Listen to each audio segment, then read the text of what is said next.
deoxyribonucleic acid. Okay? So that's what DNA stands for. So DNA is one of the components inside the cell. So biochemists tend to basically take cells, grind them up, take different parts out that they're interested in studying. So they might study the DNA, might study the RNA, might study the proteins, they might study the other kinds of things, carbohydrates, fats that are found inside a cell. And we're going to talk about DNA today, and we're going to isolate, extract DNA. I'm going to take 2 bananas and some water and blend them up.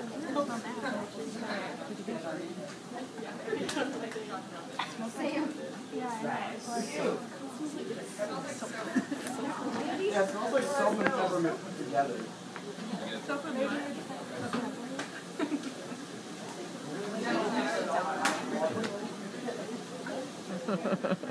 And does anybody have a guess what the cell membrane is mostly made up of? Strong bacteria. No, not DNA. Tissue. It's mostly made up of, I don't know, you probably didn't study this in 7th grade. It's mostly made up of lipids or fats, okay? So maybe you heard that phospholipids make up the membrane. So, you guys have to do dishes at home?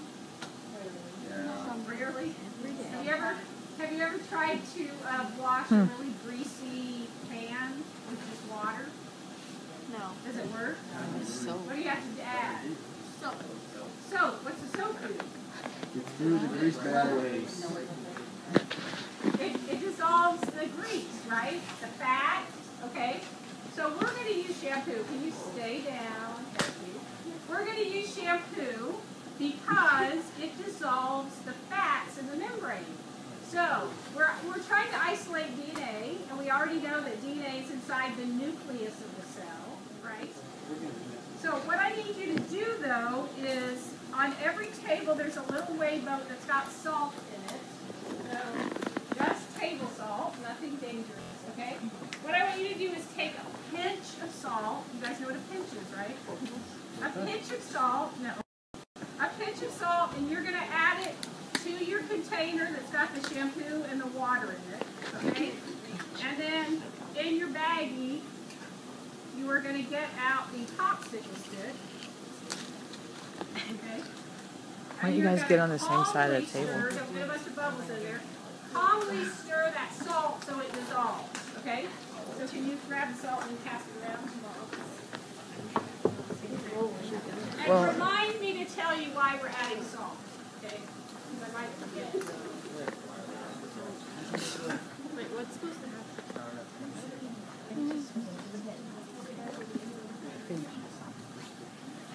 All right, pass it down that way. Is this going to video me yelling? I think so. I'm just like, Oh, and then you stop.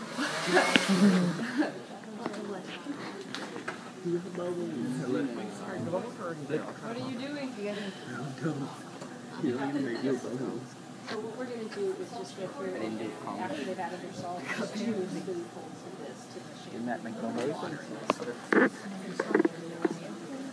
Okay, once you've added your salt and you've stirred it, we're going to come around and give you 2 spoonfuls. This is just bananas and water that I blended, okay? And you're going to stir that in too, okay?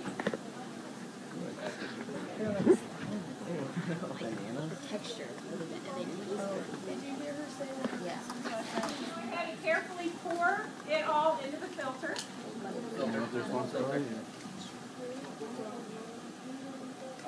All of it. And while that's filtering, we're going to come around and so at the top of the filter, we've got the stuff we don't want, some parts of the banana. We've got the proteins and the fats and that kind of stuff. But the aqueous phase, or the water phase, is coming through the filter.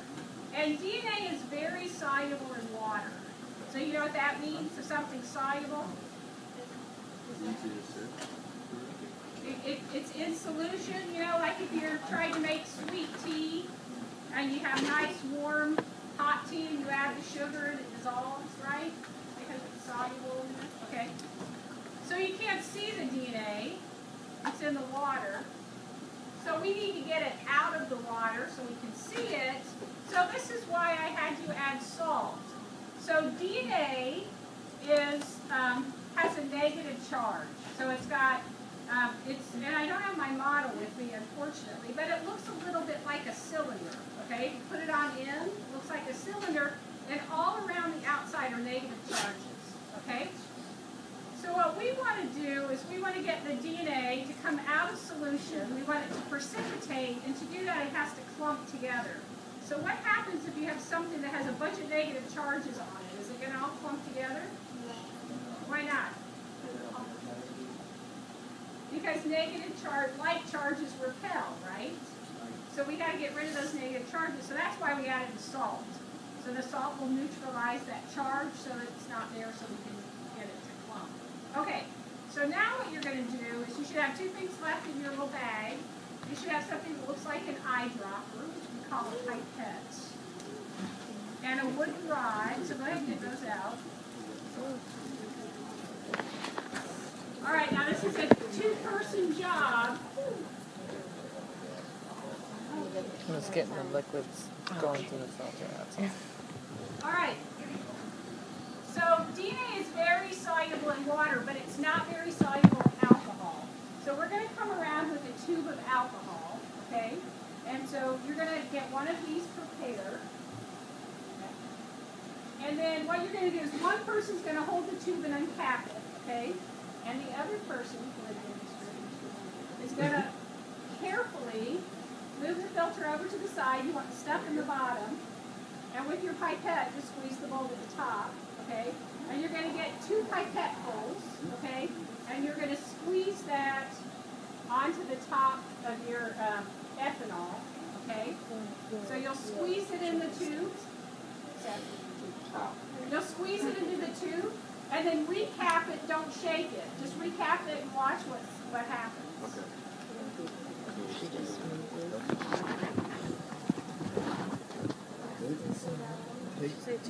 In it, right? But don't shake it. Hold on, see if it comes out. Where did we put it?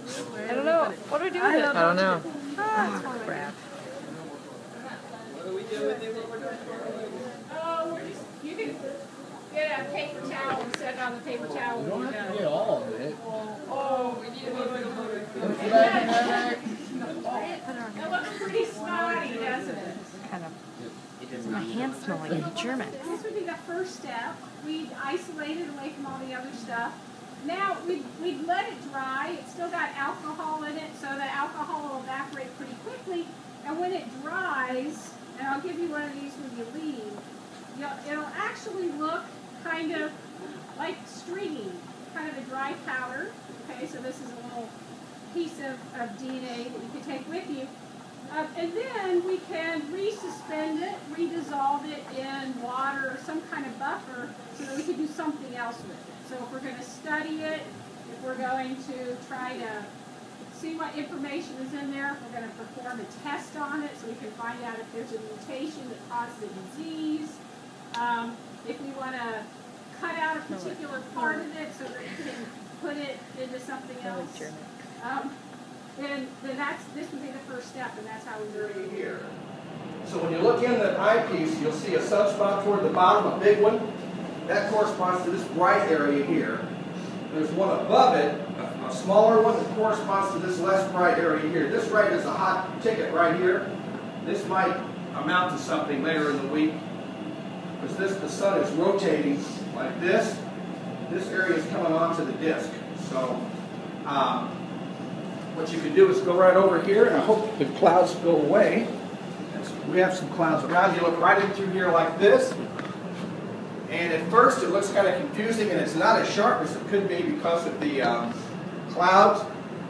The edge of the sun's on the bottom, then there are two spots lined up kind of like this. The other things in there are dust.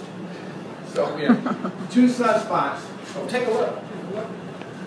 If everything can be a big deal is that this one, when it rotates over here toward the middle of the disc in a few days, if it ejects material into space, which it can do, in fact they're expecting it to produce at least one, what they call a flare, which can be of various power ratings. If it does, that material will come toward the Earth, and it could be very minor and do almost nothing, or it could knock out satellites, it could disrupt communications, even cell phone communications, because it disturbs satellites, and it can even knock out electrical power. And you can get aurora borealis. The aurora borealis are caused by the sun, by flares from the, or energy from the sun, charged, what they call charged particles. You notice that around the edge of the sun there's these spikes coming out. That's actual material being ejected from the sun that makes the solar wind. And the Earth is constantly kind of plowing through the solar wind. So when we get a particularly heavy weather, in fact there's a website called spaceweather.com. And I look at it every morning when I get up, I go down, and I click on the space weather site, and then that Soho site, there's 2 or 3 I look at every day to say what's going to happen, because we get, as Dr. Young was saying, we get about 2 days warning on the aurora. And when I'm interested in photographing aurora, that's what I like to do. So I keep hoping for flares, even though they're bad, because then we get aurora down here. I don't hope for Do them. you ever travel up? Well, I have, but I've not gone, no, I have not actually gone to Alaska. That's what I need to